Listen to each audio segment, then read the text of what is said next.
Pra te adorar, foi que eu nasci. Quero viver para te servir. Usa minha vida como instrumento de louvor pra te honrar e demonstrar o meu amor por ti.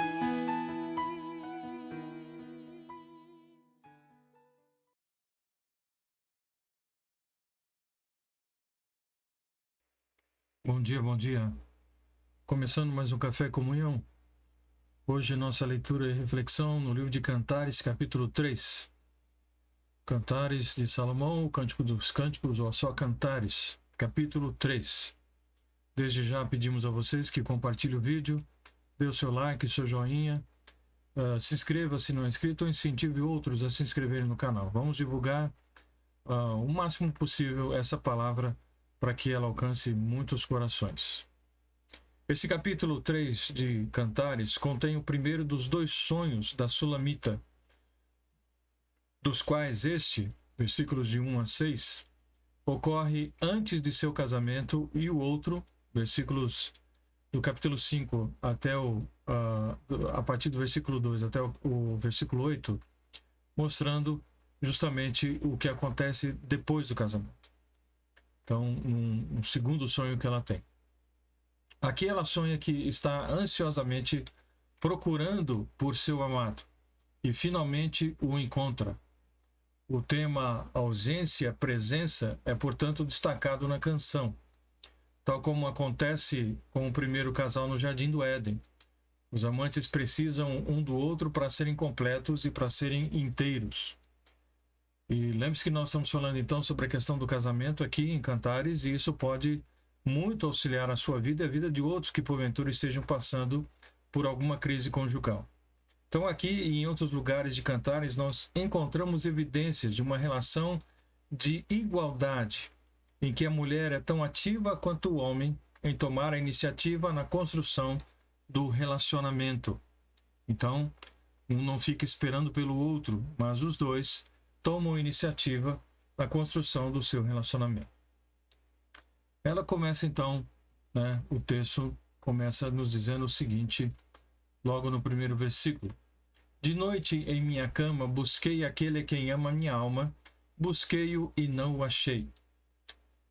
Trata-se, portanto, de um sonho tido antes então deles se casarem. A jovem estava preocupada com o que lhe sucederia caso casasse com o rei. Então lembre-se que nós falamos anteriormente sobre o fato de que ela é uma pessoa do campo e que está agora na corte, com as mulheres que têm outro tipo de vida que a dela. Ela falava sobre a sua aparência, da sua cor, ou a cor da sua pele, que estava, por causa do sol, estava mais escurecida a sua pele, em detrimento das outras que moravam na corte, que tinham uma vida muito tranquila. Então ela tem essa situação difícil que ela tem que enfrentar, de mundos completamente diferentes, e ela aqui então começa nesse capítulo 3 com esse sonho, tá? Ela está preocupada com o que vai acontecer caso ela case com o rei, como ela vai se comportar e como ela vai viver agora diante dessa nova realidade. Levantar-me-ei, pois, e rodearei a cidade, pelas ruas e pelas praças, busquei aquele a quem ama minha alma, busquei-o e não o achei. Então o poema é em parte sobre então uma pessoa, aqui no caso Sulamita, que está disposta a superar todos os obstáculos para encontrar o amado, para estar com seu amado. E isso deve refletir na vida de todas as pessoas em todas as épocas. Então, como as mulheres de Jerusalém são mencionadas com frequência, serão mencionadas também no versículo 5 desse capítulo e já foram mencionadas nos capítulos anteriores, a cidade, então, provavelmente, realmente é a cidade de Jerusalém onde se passa esse ocorrido. Procurar em todas as ruas e praças, né, era um esforço com certeza ambicioso da parte dela. O rei de Israel provavelmente não estaria fora da cidade à noite, e se ele tivesse, né, a sua comitiva de 60 homens com ele, ela com certeza o encontraria facilmente.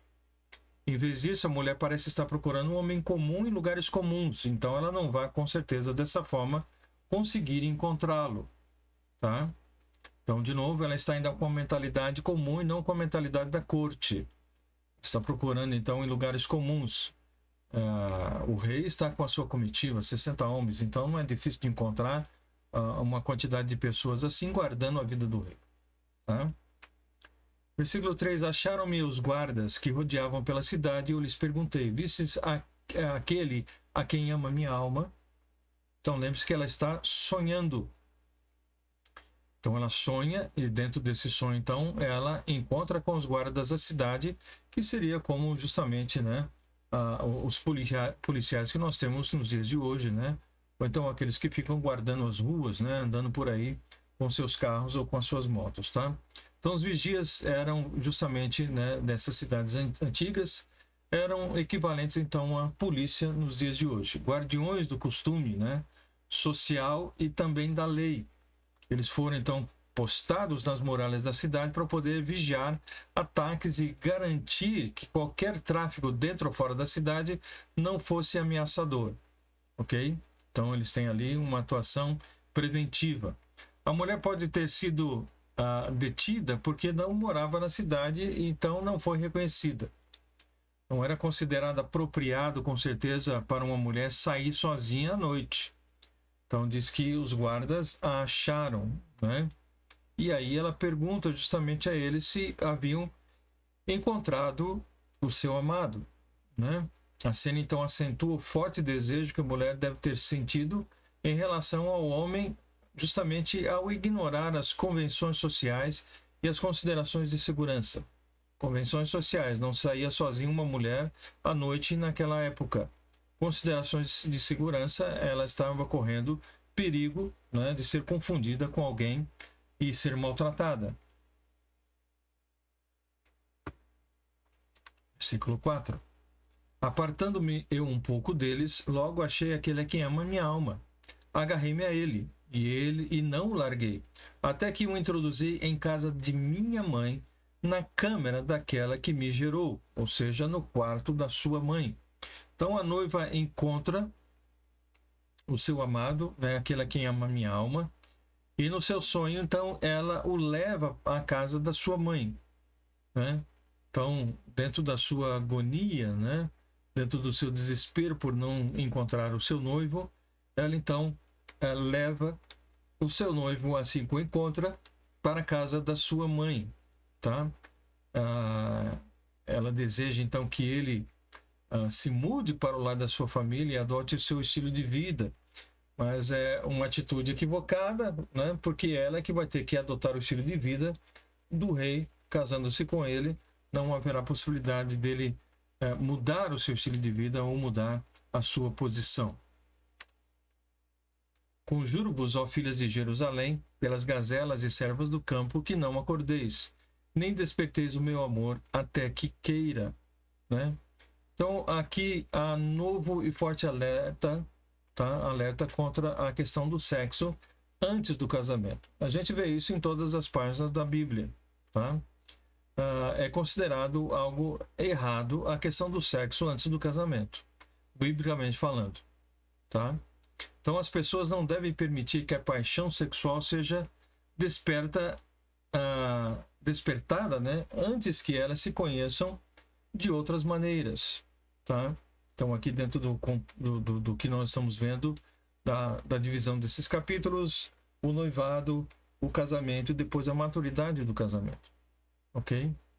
Então, eles precisam ter essa situação dessas fases resolvidas primeiro dentro do seu relacionamento, para que as raposinhas que foram mencionadas no capítulo 2, que nós vimos anteriormente, né, não venham a atrapalhar posteriormente a vida de casados, porque isso com certeza há de atrapalhar depois a vida de casados, tá?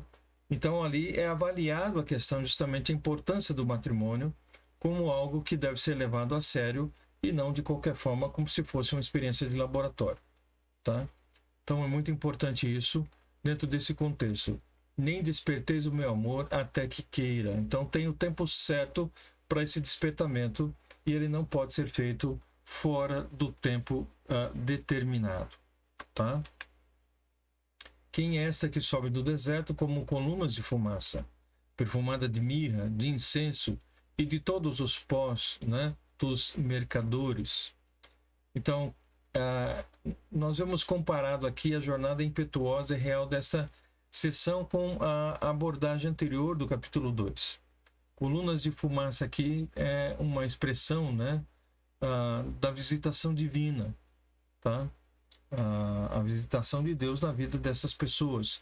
Nós olhamos para o Velho Testamento, nós vimos principalmente no livro de Êxodo, justamente quando o povo saiu para ser conduzido à Terra Prometida, havia sempre uma coluna, né, de fogo, né, que conduzia o povo, e uma nuvem que pairava sobre a tenda, demonstrando justamente a visitação de Deus, tá? Aqui ela fala sobre a questão do incenso e do pó dos mercadores, né? Fala sobre os ingredientes, né? Ungüentos, que eram preciosos e que são marcas justamente de luxo e de realeza, né? E isso, evidentemente, fazia parte do contexto da vida de Salomão, tá? Então, esses elementos, então, seriam justamente símbolos do amor desse casal, né? A questão desses perfumes que seriam então cedidos a eles, tá? Eis que é a liteira de Salomão, 60 valentes estão ao redor dela, dos valentes de Israel, todos armados de espadas, destros na guerra, cada um com a sua espada à cinta, por causa dos temores noturnos. Então a liteira era uma cadeira portátil coberta com cortinas, né? Com varas que se projetavam na dianteira e na traseira para que a pessoa então fosse carregada pelos seus servos, tá? Então ela ali se assentava, os servos pegavam por aquelas varas e então conduziam a pessoa que ali se assentou. A sulamita estava então sendo transportada para a cerimônia e para o seu noivo, né, na liteira do próprio Salomão. Então ela pôde se assentar ali para ser levada até um encontro de Salomão. As pessoas então ficam maravilhadas com a opulência da sua carruagem, né, da sua liteira, o poder que é representado por toda aquela comitiva. Fala aqui sobre os 60 homens que guardam Salomão. Então tudo isso reflete um significado do casamento, da mesma forma que vestidos de noiva e smokings caros e bonitos fazem então parte dos casamentos modernos, tá? Ali era a questão da liteira, ali era a questão dos acompanhantes, tudo fazia parte então desse momento tão importante, né, na vida do futuro casal. Esses valentes então falam sobre esses heróis de guerra que estavam todos armados então, como diz aqui, de espadas e destros na guerra, ou seja, pessoas que estavam acostumados com a guerra, que eram pessoas treinadas para isso, né? Então, e fala que justamente eles estavam armados por causa de temores noturnos, ou seja, né, estavam prontos para qualquer ameaça. Fosse de dia, fosse de noite, eles estariam prontos para poder rebater qualquer ameaça que pudesse vir ao encontro deles, né, na pessoa do rei ou das pessoas que o rei tinha com ele. Ok? O rei Salomão fez para si uma carruagem de madeira do Líbano.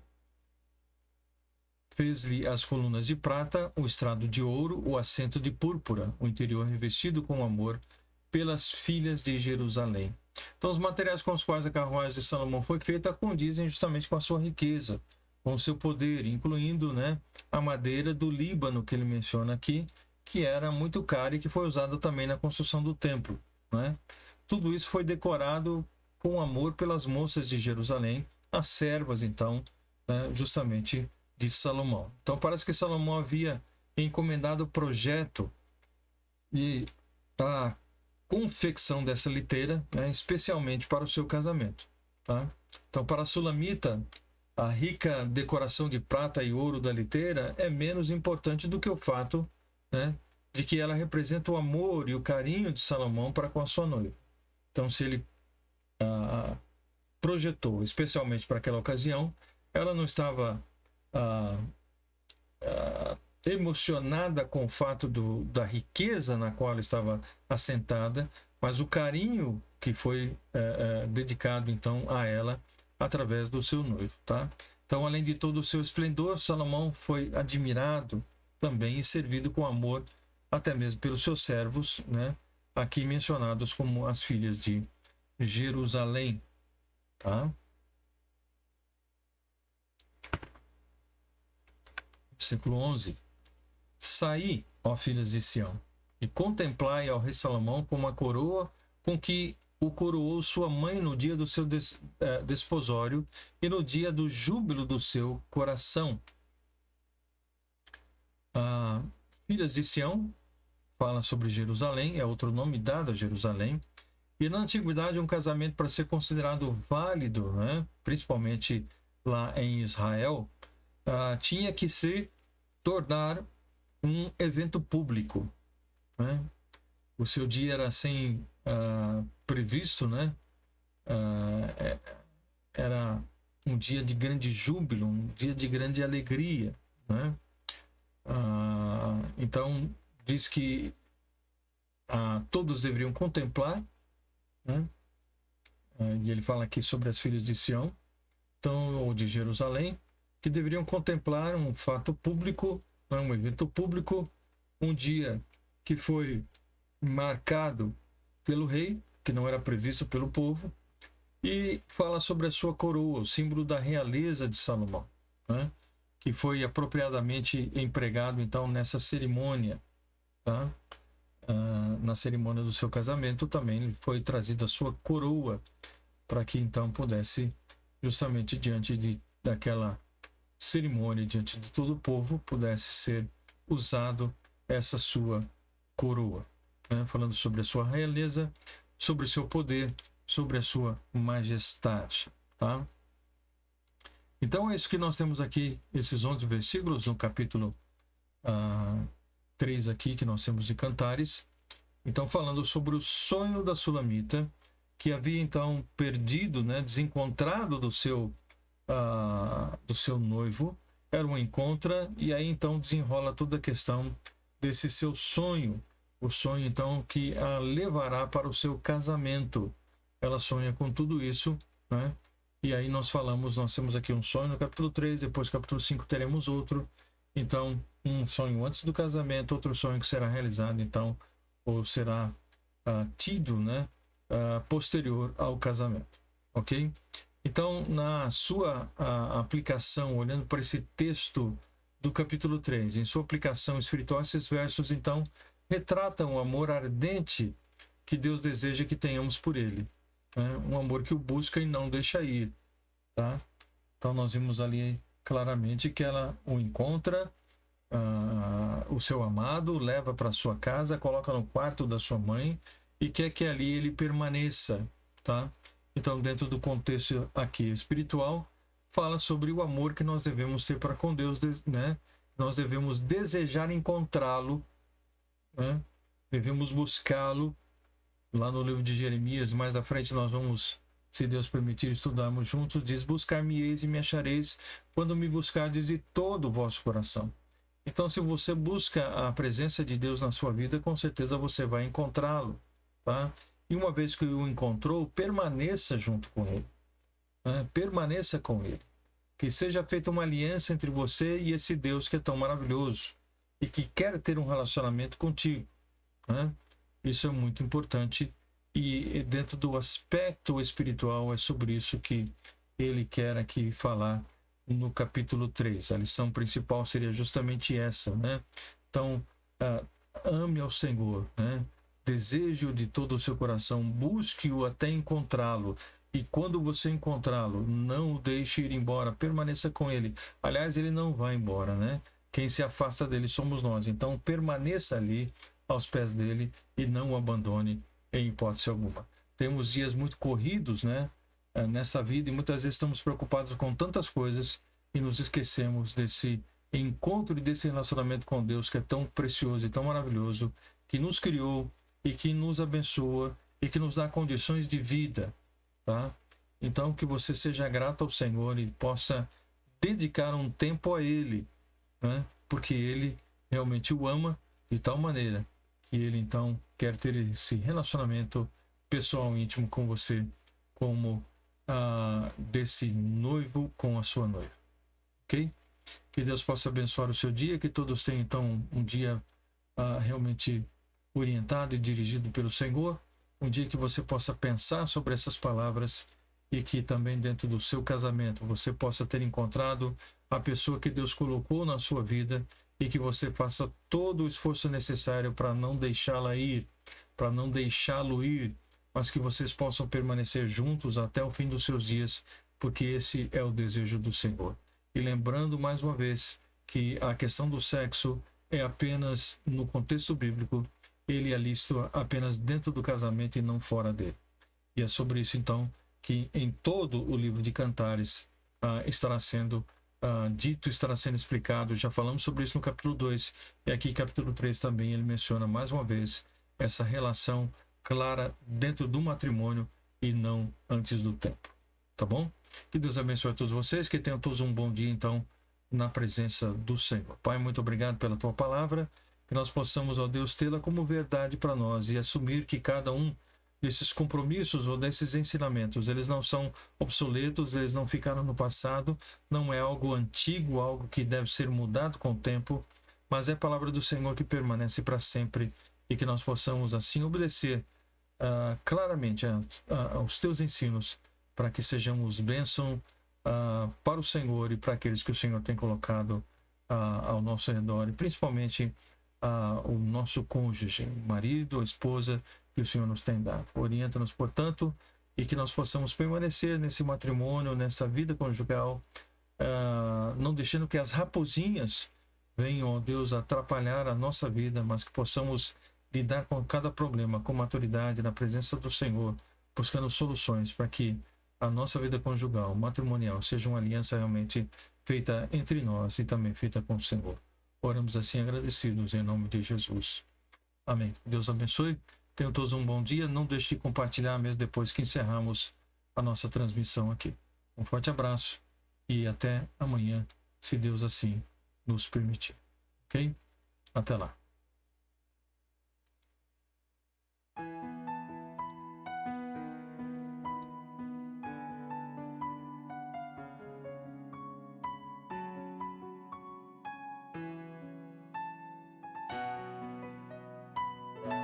Pra te adorar, foi que eu nasci. Quero viver para te servir. Usa minha vida como instrumento de